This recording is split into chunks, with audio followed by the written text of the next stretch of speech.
Solange? Solange! Beyonce? Jay-Z? Beyonce, Jay! Solange! The fiercely independent artist just dropped a bombshell that's got the internet. After years of side eyes and whispers, Solange said, "Enough," and finally came clean. And trust us, you won't believe what she just admitted. Was it about that elevator fight with Jay-Z, her rumored health struggles, or something even bigger? Solange Knowles has had many big moments in her life, but one of the most talked about was her fight with Jay-Z in an elevator after the 2014 Met Gala. The truth behind that explosive Met Gala elevator fight is finally coming to light, and it's juicier than we imagined. The whole scene was caught on camera. Solange, wearing a beautiful dress, was very angry at Jay-Z. Many people think she was standing up for her sister, Beyonce. But there were some serious rumors that Jay-Z had been cheating. Some said Solange was also upset after an earlier argument with designer Rachel Roy. When TMZ shared the video, everyone had something to say. In the video, Solange yelled at Jay-Z and even hit and kicked him. Beyonce stood quietly between them, not saying a word.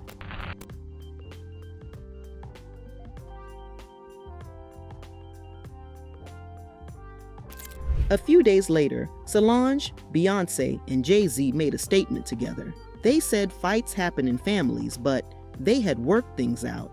They also said Solange was not drunk that night, as some people had guessed. Spoken to Jay-Z or Beyonce at all? Have you managed to patch it up? Years later, Beyonce seemed to talk about the fight in her song, Cozy. She sang, "Might I suggest you don't mess with my sis?" Might I suggest you don't with my sis? This showed how close the sisters are.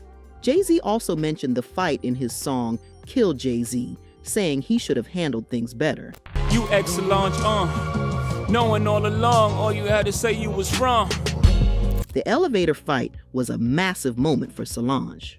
Before that, people used to only see her as Beyonce's sister, but she proved she is her own person. Today, all three of them are still successful, and that fight is just a small part of their story. Solange's personal life has also seen its fair share of ups and downs. I'm really good at telling people no. I have a lot of I don't give a what in my cup, so if I don't feel like it, then I don't feel like it. She married her first husband, Daniel Smith, in 2004 when she was only 17. They welcomed their son Jules that same year, but divorced just 3 years later in 2007. Some believed her father, Matthew Knowles, who once managed her career at that time, may have influenced her decision to marry so young. Looking back, Solange admitted, "I was just a kid raising a kid." By age 21, she was a single mother, destined to make her own mark beyond being Beyonce's sister. In 2014, Solange married music video director Alan Ferguson in a beautiful ceremony. However, after 5 years together, they announced their separation in 2019. On Instagram, Solange shared, "11 years ago, I met an amazing man who changed my life. We separated earlier this year." She added that while it's personal, she wanted to share her truth. Notably, there has been speculation that Solange's rumored bipolar disorder may have contributed to the breakdown of both marriages, as mental health challenges can often damage relationships. However, Solange has never publicly confirmed anything.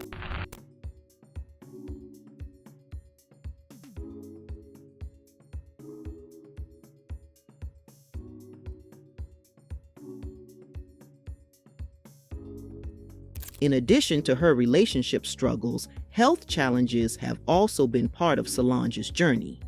In 2017, she revealed she was being treated for an autonomic disorder affecting her nervous system. This condition forced her to cancel performances, including a planned New Year's Eve show in South Africa. Through it all, Solange has remained open about her struggles with both relationships and health, showing her strength in facing life's challenges. Let's keep it real. Solange's career has been one hell of a ride, and not always the glamorous kind. Her 2002 debut album, Solo Star, a flop. Critics dragged her, calling her a Beyonce knockoff, and the industry wrote her off. But guess what? She clapped back by writing hits for Beyonce, including Upgrade You. Then came the breakdown. In 2010, while recording in Australia, she lost it. I gave up my sanity for that album, she admitted. The pressure of living up to the Knowles name nearly destroyed her. But here's the twist. From the moment she was born on June 24, 1986 in Houston, Texas, Solange Knowles was destined to shine bright. While growing up alongside her superstar sister Beyonce, Solange never followed in anyone's shadow. She blazed her own trail with style, soul, and unstoppable creativity. By age 5, little Solange was already lighting up the stage at Six Flags Astro World. At 9, she started writing her own songs, and by 13, she was dancing for Destiny's Child, even stepping in for an injured Kelly Rowland mid-tour. But Solange wasn't meant to be a backup act. In 2001, she made her official debut with the Proud Family theme song. I started off at 13. I danced for Destiny's Child for a couple of years. Then I did Solo Star, so I was touring that. And then I jumped right into marriage and motherhood. Her first album, Solo Star, released in 2003, didn't get the love it deserved. He told me I was beautiful, but what if he tells that to every girl he talks to? But Solange didn't let that stop her. In 2008, she dropped Soul Angel and the Hadley Street, Dreams, proving she had undeniable talent and a voice all her own.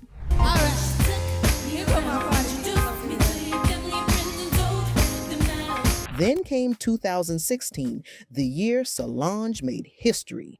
Her album, A Seat at the Table, didn't just debut at #1, it changed the game. For the first time ever, two sisters, Solange and Beyonce, topped the charts in the same year. Songs like Cranes in the Sky and Well, it's like cranes in the sky. Don't Touch My Hair weren't just hits. They were powerful anthems of Black pride, healing, and resilience. Don't touch my hair. Her talent has earned her Grammys, Glamour Awards, and global recognition. But more than that, she's earned our love and respect. Through personal struggles, health battles, and public scrutiny, Solange has always risen stronger, wiser, and more inspiring. And the Grammy goes to Solange, Cranes in the Sky. But what truly sets Solange apart is her extraordinary gift as a songwriter who's written hits for many famous artists.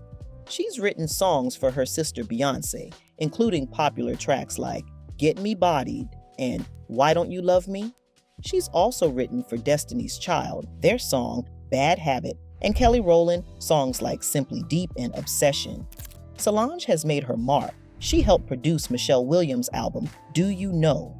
Beyond her musical genius, Solange has showcased her acting chops in films like Johnson Family Vacation in 2004 and Bring It On, All or Nothing released in 2006, proving her versatility as a true multi-hyphenate artist. What? Don't do this, you gonna get suspended, so? You think I'm gonna let this little Barbie-looking heifer come up here and talk about my mama? And the wait is over. Solange just dropped a bombshell reveal about her new album. In an exclusive chat with the New York Times Tea magazine, the visionary artist spilled all the tea about her forthcoming masterpiece. This project has jazz running through its veins, she confessed. But we're turning up the heat with electronic waves and hip-hop bass that'll shake your soul and your sound system. 1 AIP, 2 mini Drapes, 3 Glizzy Glock, 4 niggas pop, 5. Solange teased this as her most fluid, sensual work yet, a revelation that sent fans into a frenzy. She admitted something shocking. My hands still shake before hitting release. That vulnerability never goes away. Today, she's thriving, creating groundbreaking art, finding love, and resonating with musician Gio Escobar, reminding us all that being true to oneself is the greatest success of all.